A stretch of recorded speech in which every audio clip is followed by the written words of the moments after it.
O que que estabiliza o homem? O que que dá segurança pro homem? Aqui entra uma virada de chave que tem muita gente que não percebe isso. Tem muita mulher que fala assim pra mim: ah, Jorge, eu ofereço essas coisas tudo que você falou pro meu marido, ele continua inseguro. É porque o homem não funciona igual a mulher. Na medida em que a segurança da mulher vem do homem no relacionamento, a segurança do homem não vem da mulher. A segurança dele vem dele mesmo se sentir homem suficiente pra essa mulher. Então, o que que o homem espera? Ele espera a segurança afetiva, escutar que ele é amado e desejado todo dia. Ele não tá nem aí pra isso. Inconscientemente, ah, minha esposa não falou que me ama. Foda-se, entendeu? Não é isso que eu quero. O que que eu quero? Eu quero me sentir homem suficiente. Eu quero que ela reconheça isso. Então o que que o homem tá esperando da mulher? Validação, reconhecimento e acolhida. Ele quer que a mulher chegue pra ele e fale assim: você é um homem de verdade, você dá conta, eu confio e acredito em você. Ela fala assim: parabéns pelo que você fez, pelo que você tá entregando. Você é um homem maravilhoso, você é um bom pai, você é um bom provedor, você tá dando conta de trazer estabilidade pra nossa casa, você é bom na cama, você me traz segurança. Quando a mulher valida e reconhece o homem, a diferença de reconhecimento e validação é que o reconhecimento ele é após a ação, a validação ele é antes da ação. Então assim, quando a mulher elogia o homem antes dele ter feito as coisas, isso é validação. Quando ela elogia depois que ele fez, chama-se reconhecimento.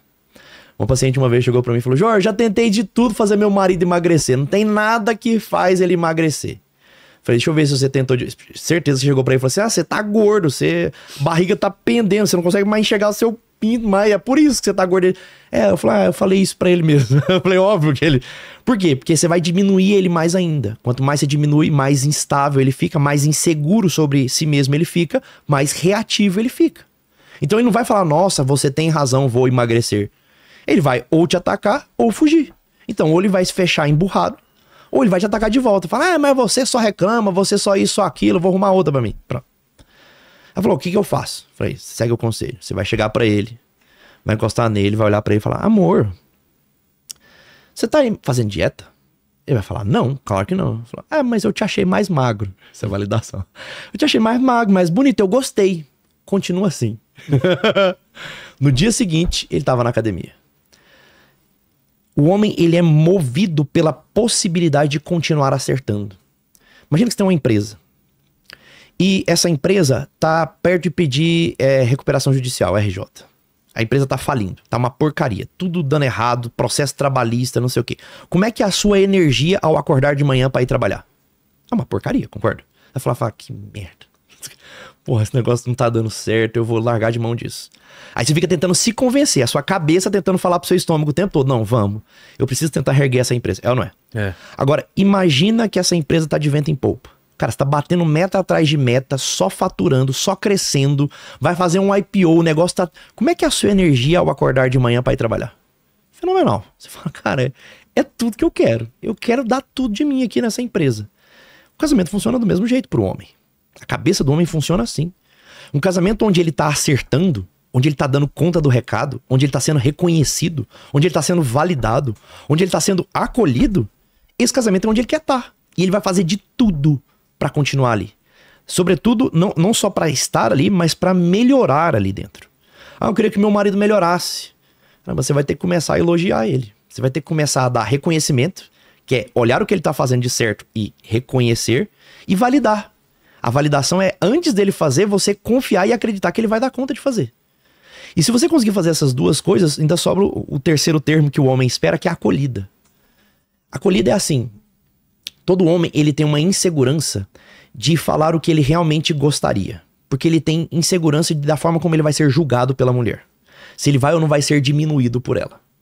Então assim, tem um monte de homem que acaba não falando o que ele gostaria de comer, aonde que ele gostaria de ir, que tipo de programa ele gostaria de fazer, que tipo sei lá, de interação que ele gostaria de ter, que tipo de sexo ele gostaria de ter. O cara não fala isso por conta de uma insegurança da forma com que ela vai reagir.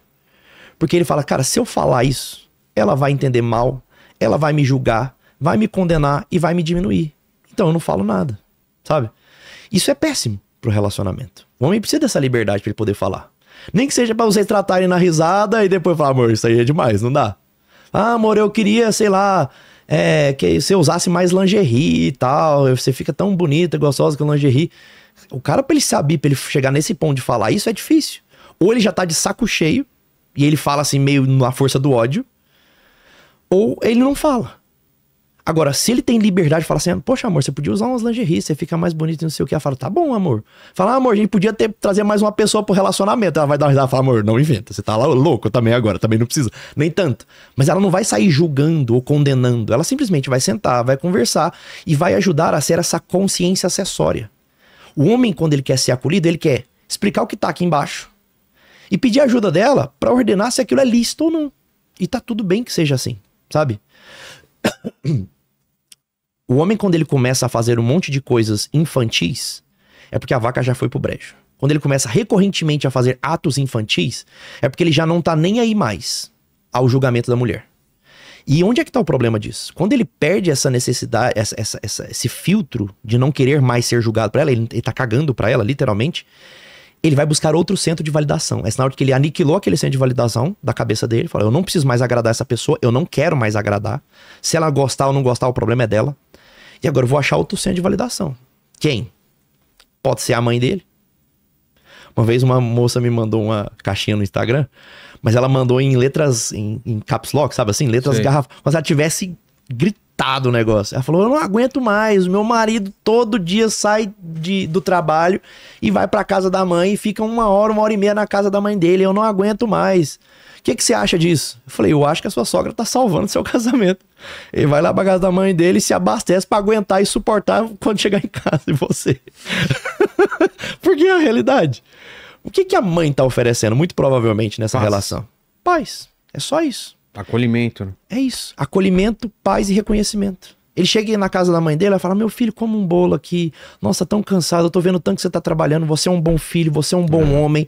Eu acredito em você. Nossa, vai lá, tenta de novo. Se esforça. Às vezes tem boas sogras que falam, vai lá e se esforça pelo seu casamento. Eu sei que essa esposa é difícil, mas não desiste. Pela sua família, não sei o quê. Aí o cara vem e determina, tá bom, eu me abasteço dessa validação, desse reconhecimento pra chegar na minha casa. Chega lá, a mulher só pau nele. Tá. Porra, esse cara vai querer ir embora. Você entende? Por mais consciência que ele tenha, isso aqui precisa ficar claro. Porque é um cara moral. Ou seja, é um cara que tem fundamentação moral e valores. Ele entendeu, seja por um princípio moral da criação dele, seja por um princípio moral religioso, ele entendeu que ele precisa permanecer. Seja pelos filhos, seja pela própria entidade matrimonial. Cara, eu preciso ficar pelos meus filhos. Eu preciso dar uma família pra eles. Eu preciso fazer isso acontecer. Eu preciso trabalhar, eu preciso prover, eu preciso dar conta. Só que ele chega lá, é tanta porrada que a vontade, o coração que tava contemplando essa cabeça no caminho, a hora que ele chega lá e começa a tomar porrada atrás de porrada, esse coração vai ficando cada vez mais disposto ao estômago. E a hora que vai parar no estômago, aí ele vai reproduzir aquelas más inclinações que ele teve a vida toda. Aí ele vai voltar a ser um adolescente. Aí ele vai começar a querer se engraçar com a vizinha, com a secretária, etc, etc, etc. Não tô colocando a culpa da traição na mulher, fique claro. Eu sempre falo isso. A culpa da traição é de quem trai. Ponto. Não existe terceirização do processo. No fim das contas, para se trair, tem que ser tomada uma decisão final. E essa decisão, ela é responsabilidade 100% de quem tá traindo. 100%. Então não existe terceirizar a responsabilidade. Agora, o solo fértil que é construído até chegar ao momento dessa decisão, essa é a responsabilidade dos dois. Sempre vai ser. Sempre. Seja esse coisa desconstruído, seja por uma negligência, seja por uma imperícia, seja, não busca conhecimento, não busca entender como é que funciona o matrimônio. A gente estuda pra quase tudo nessa vida, né? Você vai montar um estante em casa, você vai ler o manual. Você vai instalar uma televisão, um videogame, você vai ler o manual, não vai? É. Você vai assistir nem que seja um vídeo no YouTube. Você vai ver alguma coisa. Mas a gente não estuda pra casar, não estuda pra criar filho, não estuda pra praticar nossa fé. São só as 3 coisas mais importantes que a gente tem na nossa vida. A gente não estuda elas. As 3 mais importantes. A fé que a gente pratica. Seria a verdade que a gente carrega. O casamento, o relacionamento que a gente vai ter. E os filhos. A gente parte do pressuposto de que eu vou saber fazer. Eu vou dar conta. Eu parto do pressuposto. Eu pensava assim quando eu fui aprender a dirigir. Falar, gente, todo mundo dirige. Por que eu não vou saber fazer esse negócio? Só que eu tinha uma dificuldade tremenda, não sei se pelo autismo, etc. Mas eu tinha uma dificuldade tremenda pra conseguir dirigir, sabe? Pegar o jeitão da coisa. E eu ficava assim, falei, cara, não é possível, eu sou um cara inteligente. eu já passei pra medicina, o que tá acontecendo, sabe? Por que o negócio não tá funcionando? Ô Tuti, preciso ir ao banheiro. Mande uma pergunta enquanto isso. Vou mandar. Ó, o Lucas Almeida. Doutor, você fala muito sobre amadurecimento nos relacionamentos, mas na prática, o que significa ser maduro num relacionamento? Como alguém pode saber se ainda tá no modo infantil? Boa pergunta. Cara, amadurecimento é talvez o processo mais complexo da gente fazer, sabe? O que seria amadurecimento? Funciona assim, ó. O nosso inconsciente, ele não vai deixar de existir, certo? Então são os nossos sentimentos, os nossos afetos e as nossas sensações. O que é uma pessoa madura? Uma pessoa madura é uma pessoa que ela consegue fazer com que a cabeça, com que a consciência... Tá zoado. A pessoa madura é uma pessoa que consegue fazer a cabeça vencer o estômago, né? Eu dou vou colocar um exemplo simbólico aqui. Eu sempre uso esses simbolismos para ficar fácil de vocês compreenderem melhor. Imagina que a vida humana, a psique humana é como se fosse uma árvore, tá? Imagina que uma semente plantada no solo é a alma humana plantada na matéria. Essa alma, ela começa a crescer a partir de um pequeno caule. Esse caule, que começa a brotar, ele vai dar origem a um tronco mais tarde. Esse caule é o que nós chamamos de caráter, tá bom? Então, o caráter é onde estão os nossos inconscientes. De que forma que é formado o caráter, né? É tudo aquilo que eu vejo e ouço. O caráter é formado pelos olhos e pelos ouvidos. Por que uma criança no útero materno, ela escuta o pai cantando, e quando essa criança nasce, ela escuta o pai cantando novamente e ela se acalma? Porque ela já escutava aquela música antes, aquilo ficou gravado nela. Então os nossos sentimentos, as nossas sensações, basicamente esses impulsos mais básicos, eles são a formação do nosso caráter, certo?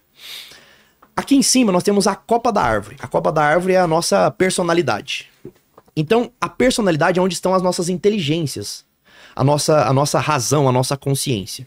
O que é uma pessoa madura? É uma pessoa que tem uma copa robusta, apesar de um tronco defeituoso ou tortuoso.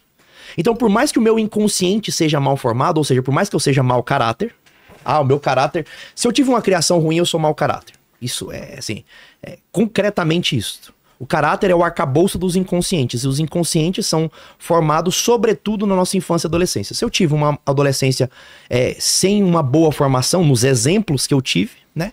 Ou seja, nos filmes que eu assistia, nas séries, nas músicas que eu ouvia, nos exemplos que eu tinha dos meus pais, dos meus primos, das pessoas mais próximas de mim, se isso foi ruim, a minha criação foi ruim, o meu caráter é disfuncional. Eu tenho um mau caráter, eu tenho más inclinações naturais. Agora, mesmo com esse caráter ruim, ou seja, esse tronco mal formado, eu tenho uma copa robusta, uma personalidade robusta. O que é uma personalidade madura? É uma copa grande o suficiente para ela superar esse tronco. E na Sagrada Escritura fala assim, que pelos frutos vos conhecereis. O que são os frutos? São as virtudes que brotam na personalidade. São as virtudes que brotam, os frutos que brotam na nossa personalidade. O que é, por exemplo, uma temperança? A temperança é um movimento da minha razão que vence a minha gula no meu inconsciente. Então o meu inconsciente quer comer 70 jujubinhas dessa, porque esse negócio é gostoso pra caramba, né? O meu inconsciente quer comer 70 dessa. Se deixar, eu vou comendo uma atrás da outra. Mas a minha consciência, que é onde tá a minha personalidade, né? Fala, não, você não pode comer isso tudo. Vai comer uma, né? Pra interagir, vai falar que tá gostoso e pronto. Não vai atrapalhar. Você continuar. Isso é maturidade. Eu fui temperante. A temperança é uma virtude que nasce na personalidade, que supera a má inclinação do meu caráter. Isso é maturidade. Basicamente, assim, um resumo, né? Da ópera do que seria maturidade.